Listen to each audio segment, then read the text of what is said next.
Welcome to News with a View, Fat Cat production. I am your host. I'm looking at this camera now. John A. Costa.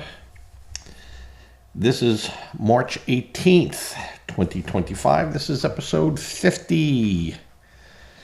And the show's rundown list. We only got 3 things we're doing today, but they're big things, and we will be probably the hour. New York Times report, it is an opinion piece, but states they misled readers on COVID.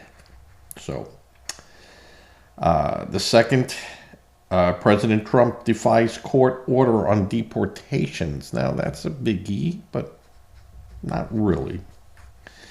And, of course, more Democratic fallout from Schumer. Oh, poor Schumer, huh? Well, let's get going over here. I'm going to go into this mode, go into my other camera. I've shifted my lights around a little bit. That's why you might see some glare on my glasses, and I look a little pinker than I normally look. But, that's life. I got to raise these things up and get them out of the light path, but the other way, I was just getting too much shadow. It looked like I had, a nose the size of a pumpkin. All right. So, in a New York Times piece, and this in an opinion piece published Sunday, it was reported a sociology professor from Princeton University, pretty good credentials, Zinep Tafiki. I butchered that name. But he said that the information that was given to the media and then rehashed through the New York Times was incorrect, and they were misled. And he was talking mainly about the origin of COVID, that it, remember how we were told it was, President Trump had said at the time that they think they came from weapons lab, and then everyone, he's being racist, that it came out of China, and he was racist, and Pelosi went to eat in a Chinese restaurant in California, and then the shutdown, and then she went out and got her hair done. She had a salon opened up just for her, and was maskless. And remember, Governor Newsom went to parties, had parties, no masks, no social distancing, nothing. And this report said that we were all misled. And he said, remember when, if you questioned anything with COVID, you were a bad person. You were the spreader of misinformation, everything. You were just a horrible person.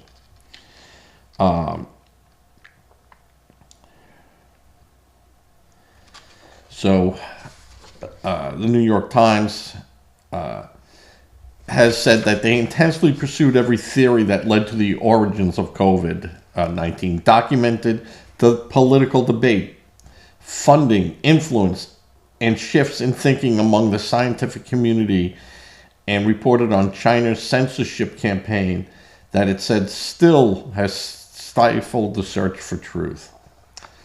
And the New York Times told the Post in a statement. So this came from the New York Post. They're taking an article that was out of the New York Times. They like doing it almost like what I do. You go through and you decipher it like it's the freaking Da Vinci codes. Now, the truth of COVID, will come out. Trump will release that too when it suits him. And there are major reports, and I'm working on that. I said I was going to do it, but it's just so much stuff going on that I am going to make a list out of things to do. And one of the reports that came out that said that putting American death rates were so high was because of the mismanagement of putting people on respirators and ventilators, and that caused the death of a lot of people. And remember, all that recommendation came from WHO and the CDC. And I don't blame Trump. I don't blame Biden, because they're not scientists. Even though Trump was trying to say, certain medications that his guys were telling him outside the circle. But Biden said you'll all die in the winter if you don't have this vaccine. You'll die miserable. You'll die a miserable death in the winter. Remember that? I do. I remember Trump saying this came out of China, out of a weapons lab. And everyone, absolutely not. Absolutely not. And now we're finding out it's all true. And we're going to find out a lot more about COVID. And that has a lot of people very worried. As they should be. As they should be. They killed millions, ruined an economy, set us back 20 years. There's going to be a price to pay, folks. And, just absolutely ridiculous. We were lied to. Masks. Remember masks? I still see people wearing masks. Even though the government came out and even Fauci said it was, they didn't work. Yet, some of these people have gone down that rabbit hole so far, they can never come back up.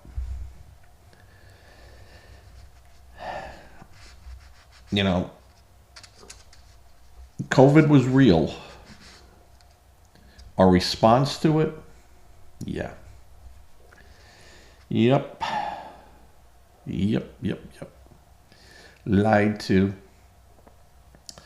And you have the idiot ex-governor Cuomo, who murdered 50,000 elderly people, screamed how the government wasn't doing enough to help him, and yet he had the Javits Center empty. They brought ships, mercy ships, into on the California shore and on the New York shore, and no one was there. All these people dying in hospitals and stuff, that was almost a normal death rate. There was more. There was absolutely more. People died that were vulnerable, that were sick, that, were on the edge, and anything was going to push them over that edge. And this certainly did.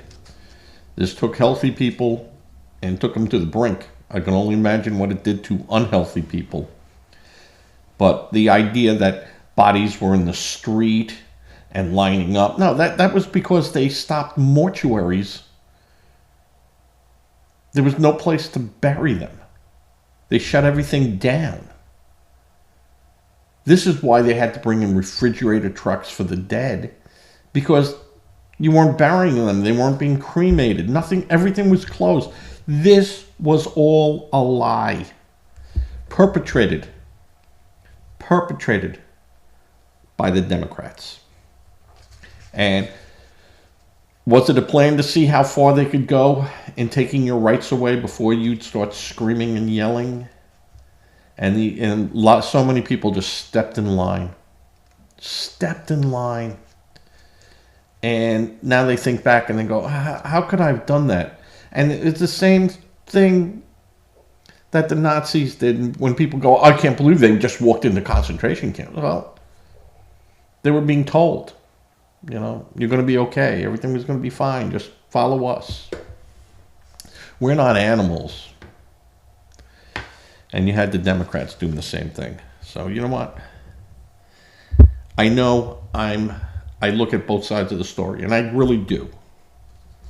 But I have to say this, the more I'm reading about the Democrats, the more information that's coming out there, these are bad people. Bad, bad people. Now, you could say, Republicans, and they talk about, family, and they run around, and they do this. Yeah, well, they're humans. They're human beings. They're gonna have their faults. But the Democrats were the ones that actually tried to take your democracy away from you, and still are trying it. And I can't wait for Fetterman to switch parties. So that was the article. New York Times columnist admits scientists badly misled public on COVID-19. 5 years too late. And that was in a New York Post article, but that was also in the New York Times. But it was an opinion piece. An opinion piece. So, got to give them, it was an opinion piece. All right. The second, President Trump defies court order on deportation. NBC News reports that we're not stopping. Trump official raised the stakes in showdown with judges. Yeah. So Trump has now launched a multi-pronged attack on the judiciary, punctuated over the weekend by his decision not to comply with a federal judge's order to halt deportations of hundreds of Venezuelans to El Salvador. Yeah.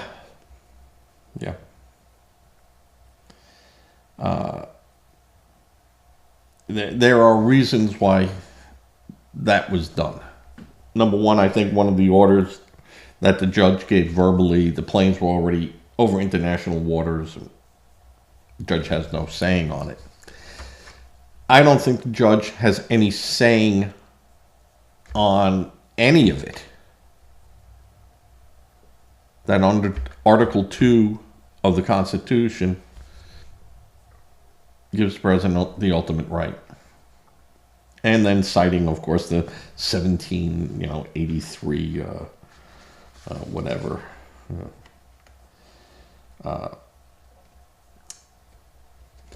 To use to deport. But it's on the books, it's law, and you can apply it. Now, you could ask the question on why didn't Jack Smith apply the law? And he said because it was over 100 years old, it wasn't. Because in Jack Smith's case, against the government against Trump, was the pieces didn't fit. There were laws there, but they didn't fit the story. So he didn't use them, and wisely so. He just couldn't make them fit. And he knew he would, if he had tried, it would have failed. And that would have thrown everything out, and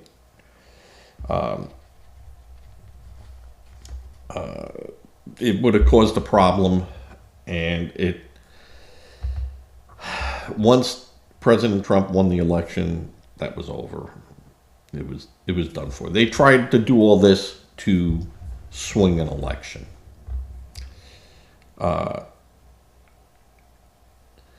So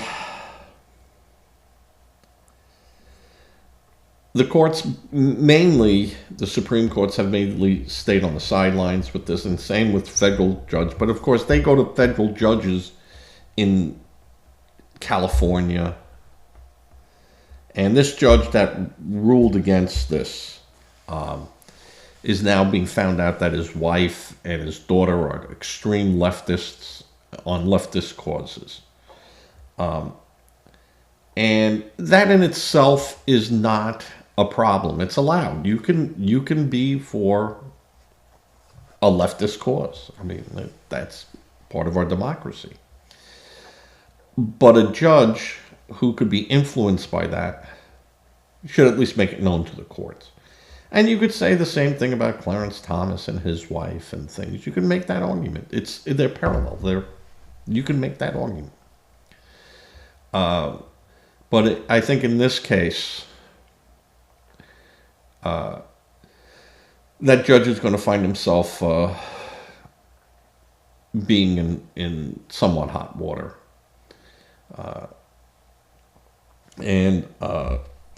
The other part of all this was the Department of Homeland Security has cited Secretary of State Marco Rubio's power to revoke a green card and visas of those it believes would have serious adverse foreign policy consequences for the United States. So that was something that I was not aware that the Secretary of State, but since you start reading what the Secretary of State powers are, and you go, oh, that's a pretty powerful position. It just ain't all talk. And this was to do with a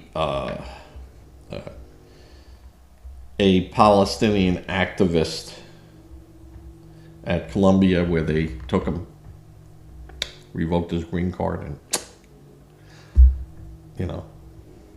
can't say adios. I don't know how to say goodbye in Arabic, but I'm sure it's it has something with Allah at the end of it. Whatever. So they're going after these activists that used criminal means in their protests. You can't take over buildings, throw things out windows, and abuse people. And that's what they were doing, and not think that that's not going to be a crime. It is a crime. The Biden administration sat back and they hate Israel anyway. I don't care what anyone says. Biden has always been anti-Israel. And in reality, hey fellas, he was anti-minority. And when I say minority, I mean blacks. A similar case of deporting Dr. Rasha Alawa, an assistant professor at Brown, because she went to the funeral of a known terrorist who had murdered Americans. And I guess if you want to go there as an American citizen, you could. But as a green card and on a work visa here, yeah, I would advise you not to do that. And so she's getting kicked out. So, and of course, they're saying Trump is claiming nearly limitless power through a campaign to delegitimize institutions that have long acted as checks on the president.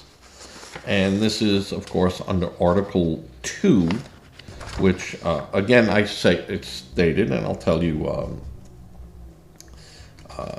in a second what Article 2. But the White House said over the weekend, largely people who administration alleges are involved in the Venezuelan gang that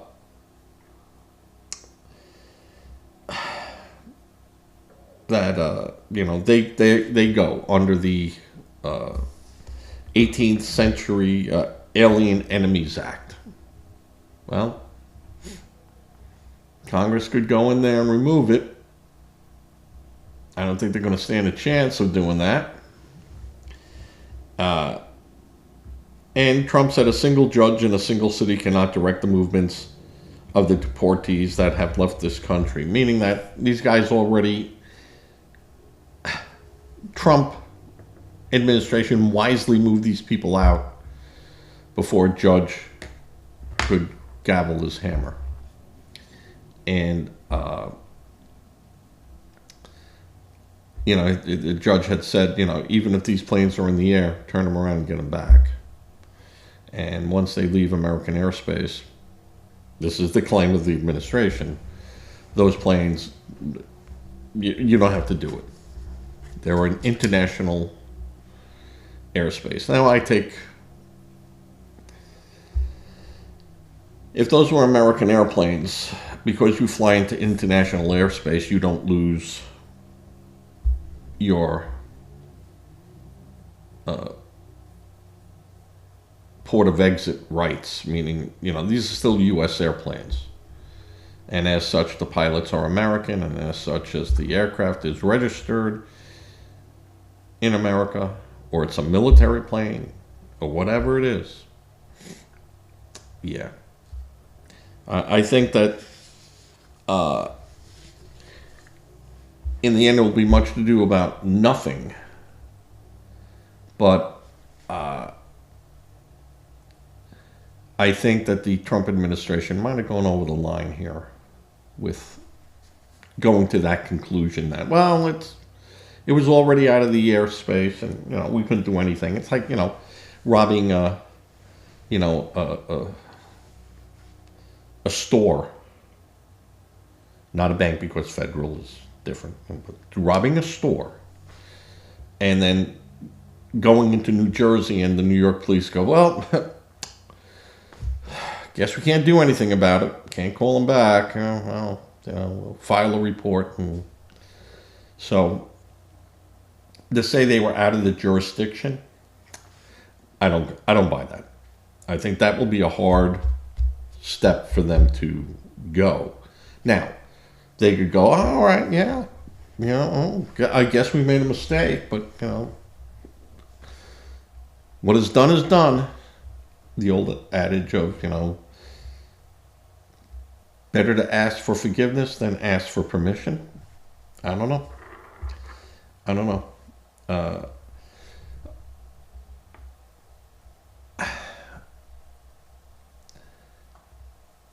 All I know is I wouldn't have proceeded that way. And that's just me. I would not have proceeded that way. Now, during an interview,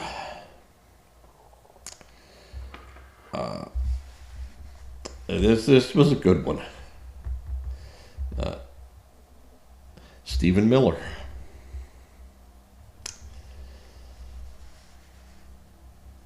was asked whether or not the invocation of a wartime authority to deport migrants would hold up legally. And this was a question that was posed to him, and saying that Andrew Weissman posed this question on another show. And she said, hey, Andrew Weissman. And that was a trigger word for Miller. And Miller kind of lost it. And he said, first of all, Andrew Weissman is an absolute moron. He's a moron, and he's a fool, and he's a degenerate. Andrew Weissman has devoted his career to putting innocent Americans in jail, taking away their civil liberties. He was involved in the Mueller coup against a democratically elected president, Donald J. Trump. Miller said before shouting, Weissman should never be on any TV anywhere. He should hang his head in eternal shame for what he is doing to this country. Now, of course, McCollum tried to rein Miller back in, and I think she was enjoying having him just go off the rails like that, but that's all right. And Miller defending Trump's legal use of the Alien Act to deport Venezuelan migrants over the weekend. And she said, you can call Weissman names and he can call you names. That's what's great about living in America. And this is what she said. And then, of course, Miller then went back into his tirade. And he said, this is a tip for Weissman, Miller yelled. I will defend American lives working for President Trump. And Andrew Weissman can defend illegal alien rapists, terrorists, and predators. I've chosen my side. Now, I think that the Democrats being painted as those people supporting criminals, I think that's a true painting. And I think that there'll be time and times where this is going to be the narrative against the Democrats. Because an undocumented person here under our code is illegal. So we know that. And you go, oh, well, they're not they are criminals. To what extent? You could say, hey, I'm a citizen, I spit on the sidewalk, am I a criminal? I go, well, you might have violated some type of regulation or statute. But I think the immigration code is pretty well solid in saying what you need to do to be here. And then when you had the president make a parole in place and took those illegals and said, regardless of when you came home, boom, boom, boom, you have a safety net. And now you could get work papers. Now you could do this. And now you could get on government programs. And yet you were undocumented. We don't know when you came in. We don't know how you came in. What were the circumstances? So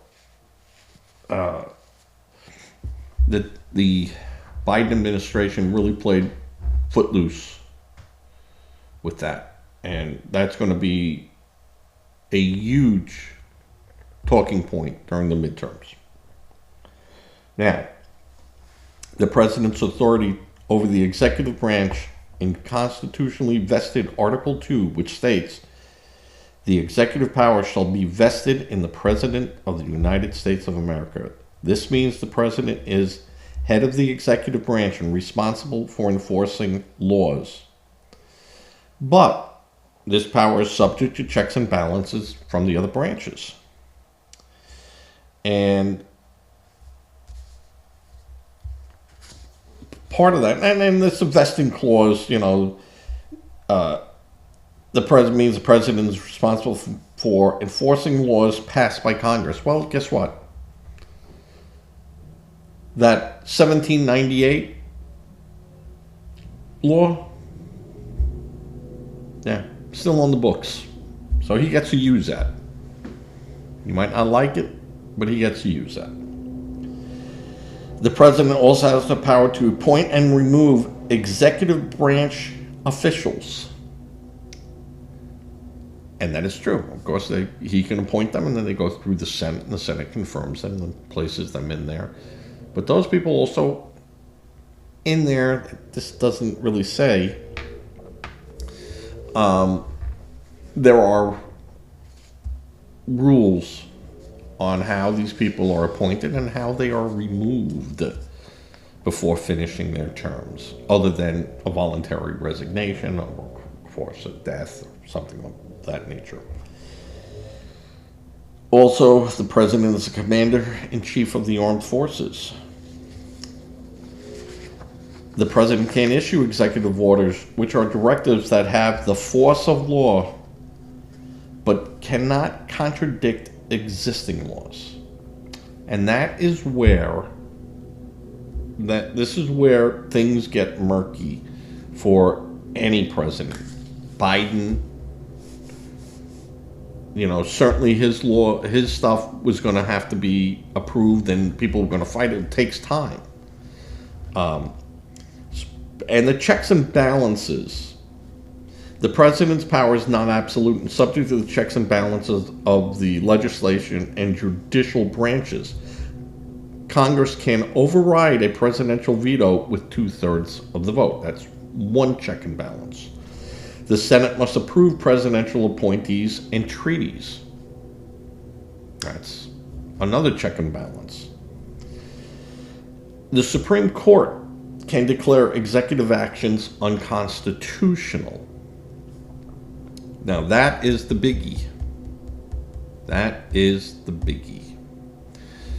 And you could have people go up there and challenge the president. Of course, the lawn people decide to come at it must be 2:00 in the afternoon now, and they're coming now to cut my neighbors on both sides of me. So, sorry, that's what happened.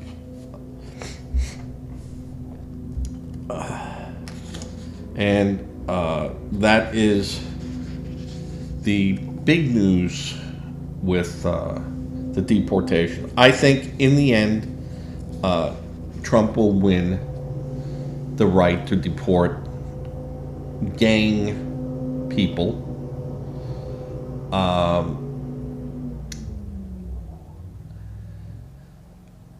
It will be interesting. Now, I see a lot of these are warrantless arrests. And a warrantless arrest is allowed under the Constitution, as long as it meets a certain criteria. One, that there's a criminal offense witnessed by a police officer in real time. I'm watching this person do this criminal act. Boom. You take them and then you charge them, and they go in front of a judge, and then the matter is then presented, and your probable cause, that you had probable cause then to lead you to a warrantless arrest. You watch the crime, boom. The other part with the immigrants is, one, they're not documented, so they're illegal. The second is, do you feel that they're a flight risk? And I would say that most of these people,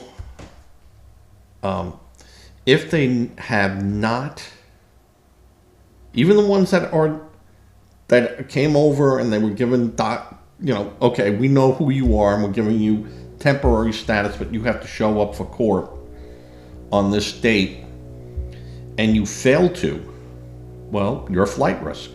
Why didn't you show up for your court date? So you can't be trusted.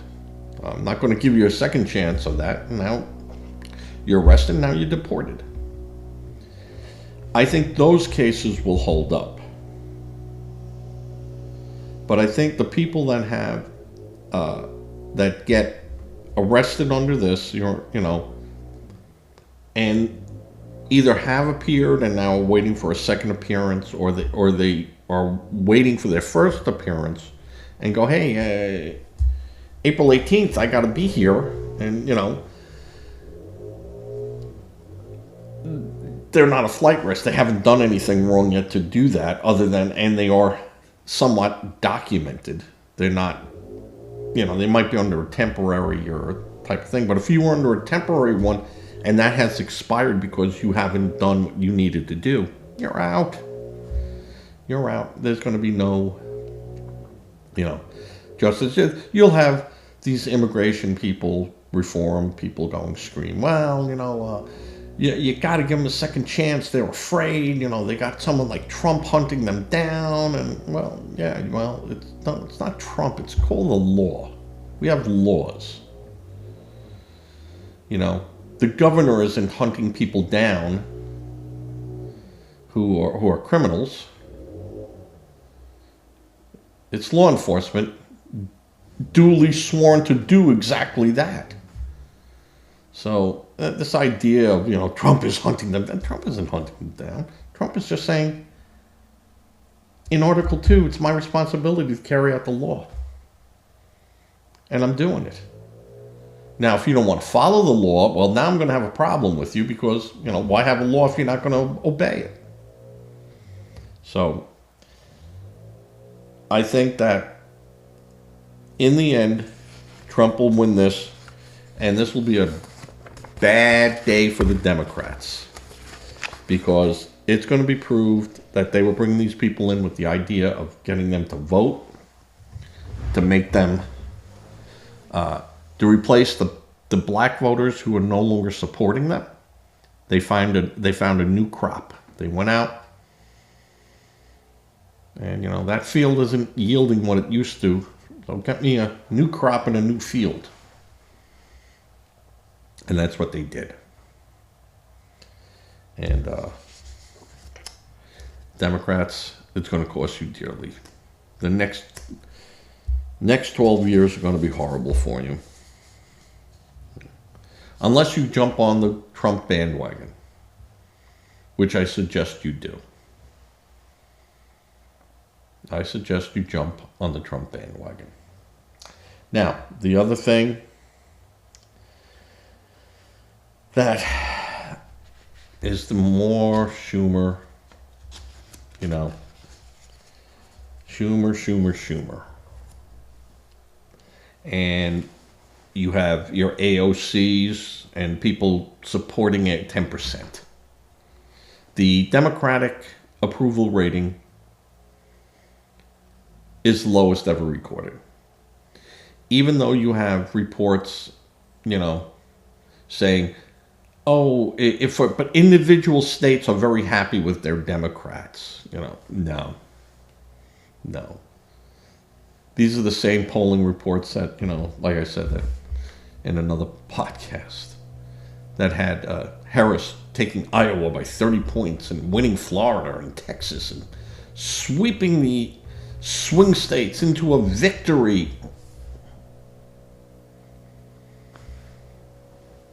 She was crushed.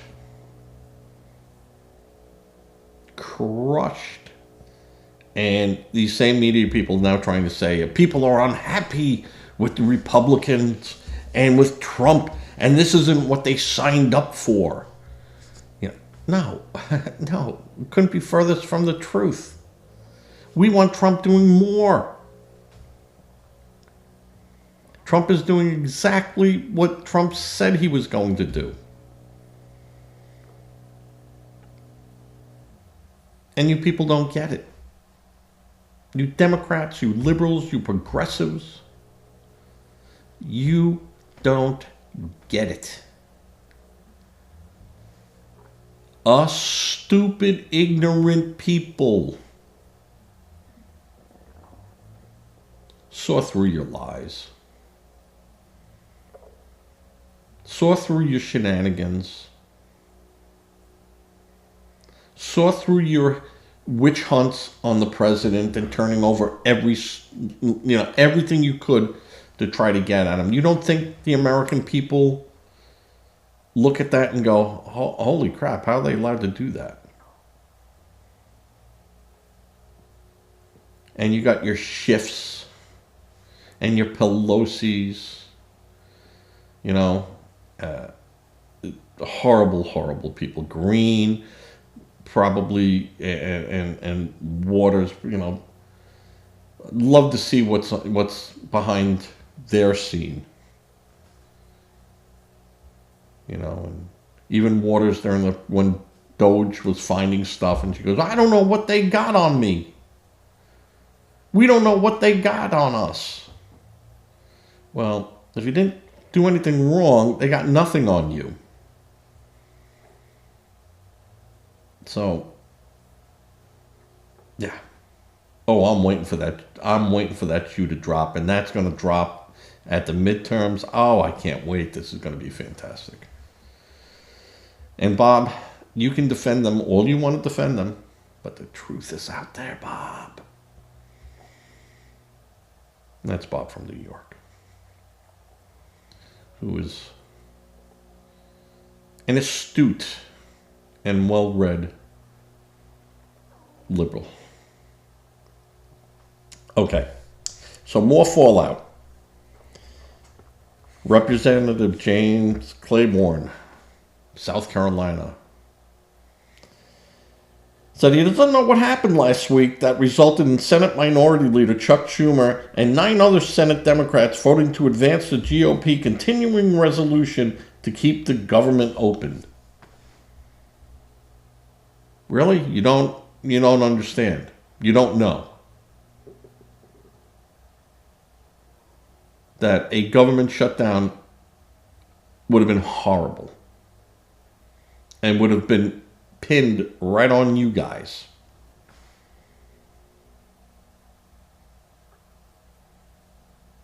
And Schumer fell on the sword for you guys. So it's my feeling that Schumer knows this is it for him. More than likely he's done for. And he won't be able to recover. He might not lose New York as, being a senator, but he will certainly have lost any influence that he has over any Democrat. There'll be a few, and there are a few that go, hey, love Trump, hate Trump. They got the numbers. And if we shut them down, it's going to come all on us. And, we can't have that. So it's going to be interesting to see how this goes. But Claiborne then went on, I don't know. I thought the Senate was on board. And if you can remember when the leader, Schumer, announced that the votes were not there, I thought that was the time for the whole country to focus on exactly who was where. So Claiborne is saying the whole country, not the whole country.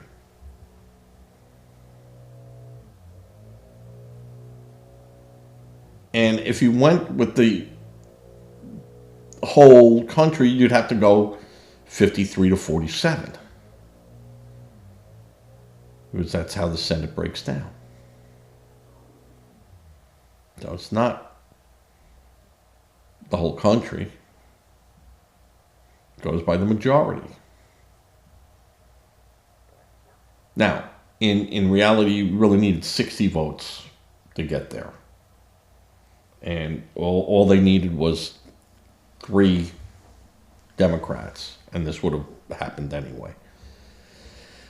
But 9 Democrats got on board and helped push this over the top, knowing full well that a government shutdown would have been disastrous for them. And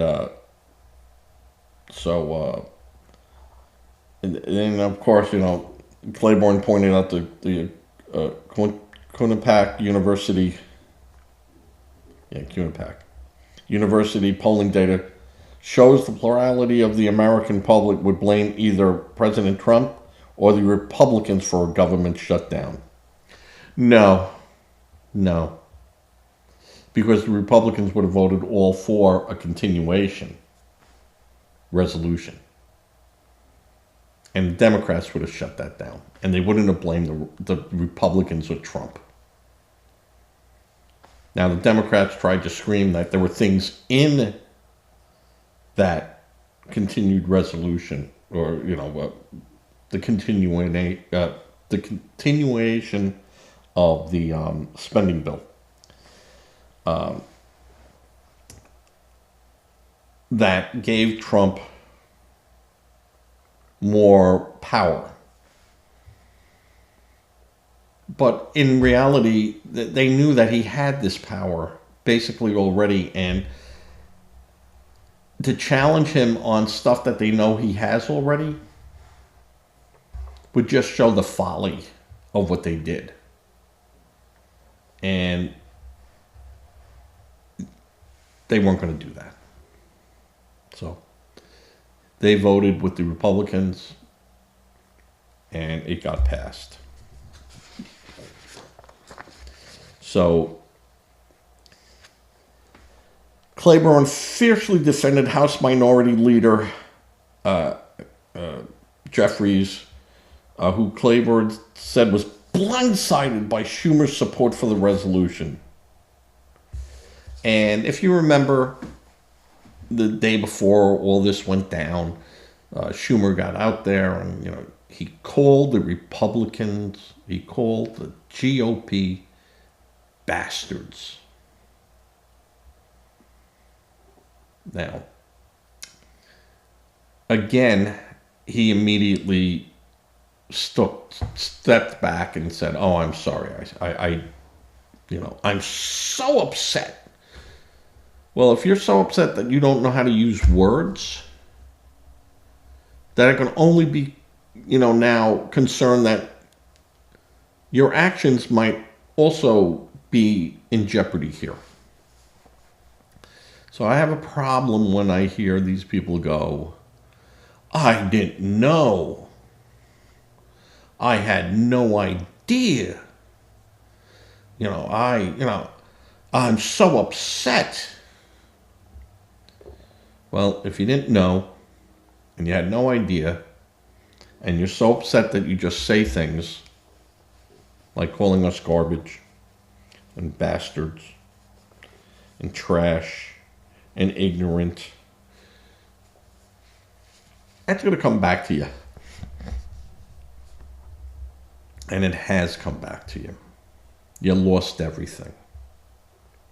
And as I keep telling you, you're going to continue to lose everything. Even more. Even more. Because you're going to the same playbook that you've always been going to. When you can't use facts, insult, scream louder. How'd that work for you? That worked good for you, right? And you'll have, "Oh no, it just shows how dumb people are. Oh, you're dumb. You're stupid. You're very stupid." Because that's all they got. They got nothing else. How am I stupid? Well, anyone would be stupid not to. No. Show me. Convince me. Educate me. And then they get mad, and then they yell, and they carry on. And when you show them facts, "Oh, you made them up. Oh, that's coming from right out of the right's playbook." Well, they're facts. Go look them up.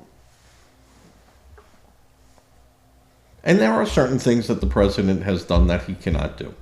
Absolutely. It's going to be not unconstitutional. He doesn't have the authority to do that. So that those things will get answered. Don't worry about that. They'll be answered. But the more you fight him on stuff that he can do, that just makes it solid now. Whereas another president might go, "Yeah, he might got away, but this one's a little bit different. I don't want to go down that road. I don't want to be challenged and then be the president that lost it." See, that's the big thing, is that you can have a president exercise something and no one challenges it, doesn't mean that it's still correct. That you can go and, if another president tried it under certain situations, you might be able to challenge it, and then they lose that. That's it. Then it has to go through the whole ball to go through everything again. But if the robes go, nope. It's going to be a long time before you could bring it in front of those robes again. So you don't want to be the president that loses it.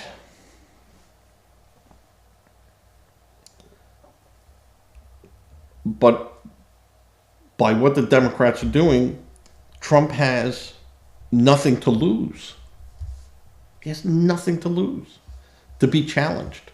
I'll take it to the court. You know, this might be a coin flip. You know, I know basically I got a 6-3 advantage. Not that they have all sided with Trump on certain decisions, but the odds, you know, go in his favor. You know, 5-4. Trump won some 9-0. I think this is going to be, you know, you didn't want the courts to make a ruling because you might not be happy with those rulings. And the same thing goes with Trump too. But if Trump's being challenged and says you can't do it, then he's already lost it. So what does he care? Maybe I win it. Maybe I make an arguable case where 5 of the justices go with me on it. And now I got it. Whereas before, presidents might have gone, I don't want to go down that road. That is not a road I want to travel. Find another way. Cut a deal. And you Democrats are not looking at that. The only one that sees it, really, honestly, that comes out and says it is Fetterman. What are you doing? You're playing into this guy's wheelhouse. What are you doing? And, you know, Fetterman goes, you haven't learned a damn thing. You haven't learned a thing. And this is why I said Fetterman, by this November, will have switched his party. And when Fetterman turns, you're going to see 2-3 other people go behind it.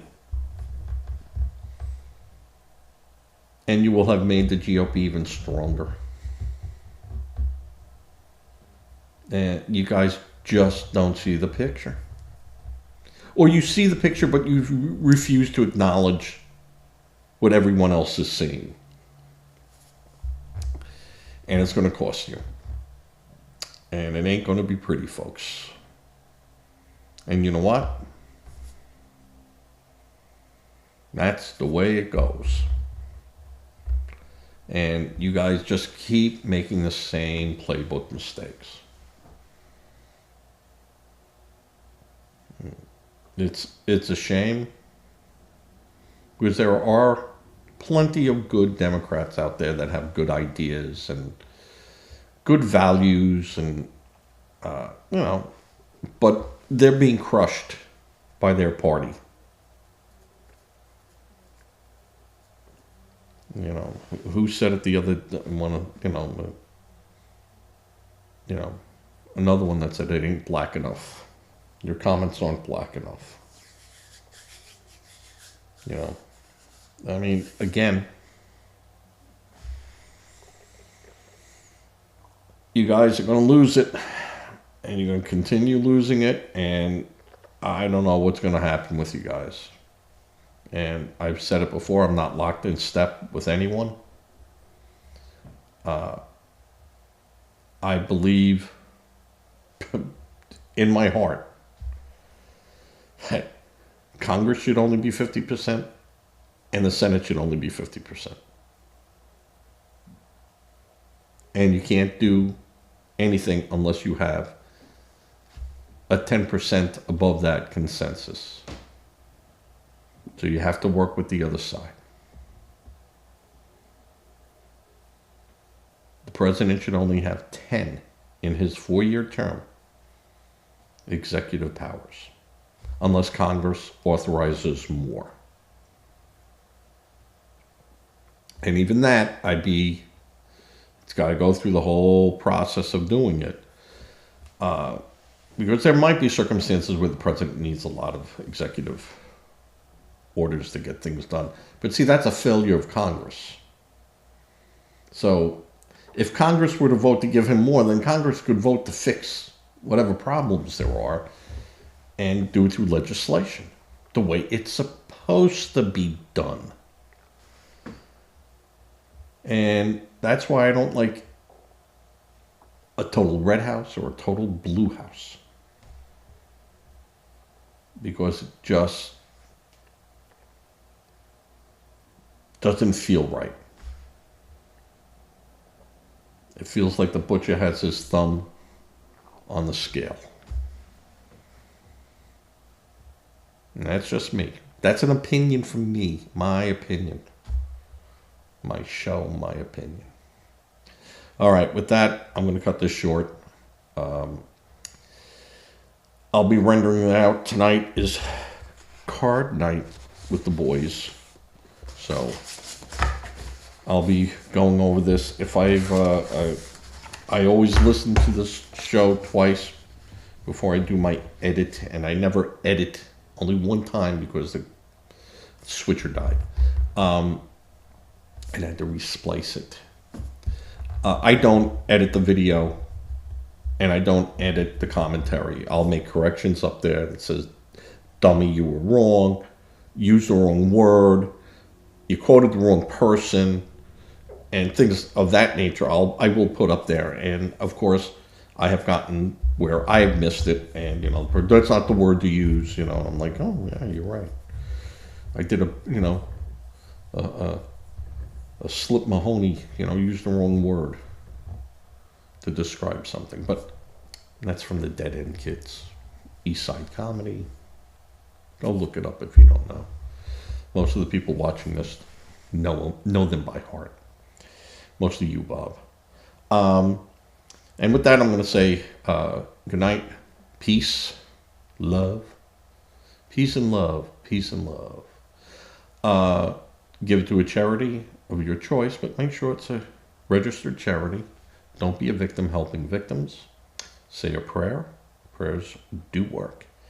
And with that, as I go hit the cherry like button, I'm going to fade to black.